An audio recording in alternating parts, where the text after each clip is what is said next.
Dari kecil kita tuh selalu ditanya sama satu hal, apa cita-cita kalian? Pertanyaan sederhana itu tampak tidak berbahaya, namun di baliknya ada sebuah ekspektasi bahwa kalian tuh hanya boleh memilih satu jalur, satu keahlian, dan juga satu identitas. Seolah-olah manusia itu cuma mesin yang diciptakan untuk satu fungsi doang. Tapi kenyataannya itu berbeda. Baik dari kalian itu yang memiliki minat yang berlapis-lapis. Hari ini kalian pengen belajar desain, besok kalian tenggelam ke dalam pemrograman.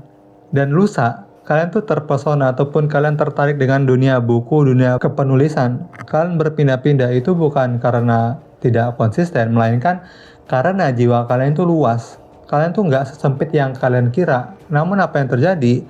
Masyarakat memberi kalian tuh label pelin-pelan, tidak fokus bahkan setengah-setengah. Dan di titik inilah banyak multipotentialit ngerasa hancur. Kalian mencoba menyesuaikan diri dengan cetakan yang sempit yang dibuat dunia, lalu kehilangan cahaya asli kalian.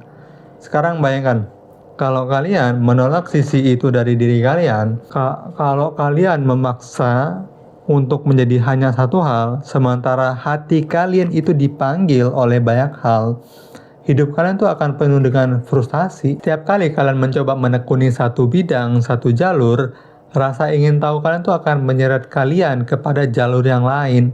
Dan alih-alih merasa utuh, kalian merasa terpecah-pecah. Inilah masalah besar seorang multipotentialit. Bukan karena kalian tidak punya fokus, tetapi karena dunia tidak tahu bagaimana memberi ruang bagi orang yang memiliki minat di berbagai macam bidang. Dan kalau kalian terus percaya bahwa itu tuh adalah kelemahan kalian, kalian akan mengubur kekuatan kalian sendiri. Menjadi multipotentialit di dunia yang memuja spesialisasi memang tidak mudah. Dunia ini senang dengan orang yang hanya punya satu jawaban. Saya dokter, saya programmer, saya pengacara, selesai. Identitas mereka jelas, mudah dimengerti. Tetapi bagaimana dengan kalian? Kalian suka menulis, tapi kalian juga suka teknologi. Kalian tertarik pada bisnis, tapi juga dengan seni.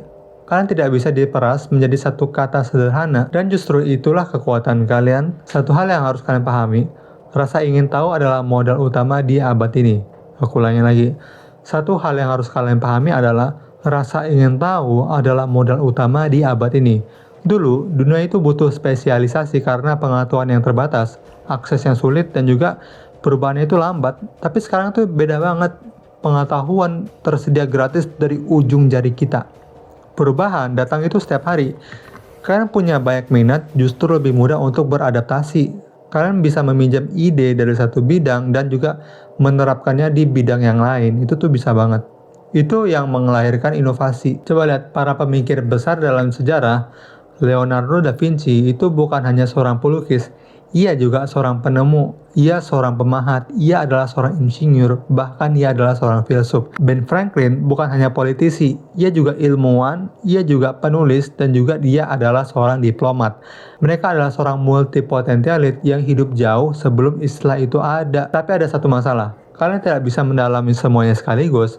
Kalau kalian mencoba menjadi ahli di 10 bidang dalam waktu yang sama, kalian hanya akan terpecah energi kalian. Dan disinilah multipotentialit sering salah langkah. Mereka menebar energi ke segala arah dan akhirnya tidak ada yang tumbuh. Kuncinya adalah menggabungkan, bukan memisahkan. Kalian tidak harus memilih hanya satu, tetapi kalian juga tidak perlu semuanya sekaligus. Yang perlu kalian lakukan adalah menciptakan jalur unik kalian, menciptakan jalur di mana semua minat kalian itu saling bertemu. Contohnya, kalian suka desain dan juga suka teknologi. Gabungan keduanya, lahirlah UI UX design. Kalian suka menulis dan juga kalian suka bisnis. Kalian gabungkan keduanya, lahirnya copywriting. Inilah kekuatan sejati seorang multipotentialit, seseorang yang memiliki minat banyak bukan hanya ke dalam satu bidang. Kombinasi yang tidak bisa ditiru orang lain karena spesialis itu mungkin lebih ahli dalam satu bidang, tapi mereka hanya berdiri di satu kotak doang. Sementara kalian bisa membuat kotak yang baru yang tidak bisa ditiru sama orang lain, yang hanya bisa dilakukan oleh diri kalian sendiri. Dan satu hal lagi, dunia modern itu memberi kalian leverage ataupun kemudahan. Ada teknologi, ada internet, ada AI. Semua ini membuat multipotentialit bisa berkembang lebih cepat. Kalian tidak perlu waktu puluhan tahun untuk menguasai sesuatu, nggak perlu. 1 tahun fokus bisa membuat kalian tuh setara dengan praktisi yang udah lama berkecimpung di dalam hal tersebut. Kalau kalian berani menggabungkan minat-minat kalian, hasilnya tuh bukan sekedar karir, tapi identitas kalian yang otentik. Jadi, multipotentialit bukanlah orang yang bingung arah, kalian adalah arsitek jalan baru. Masalahnya bukan pada banyaknya minat, masalahnya hanya pada bagaimana kalian memilih untuk merangkainya.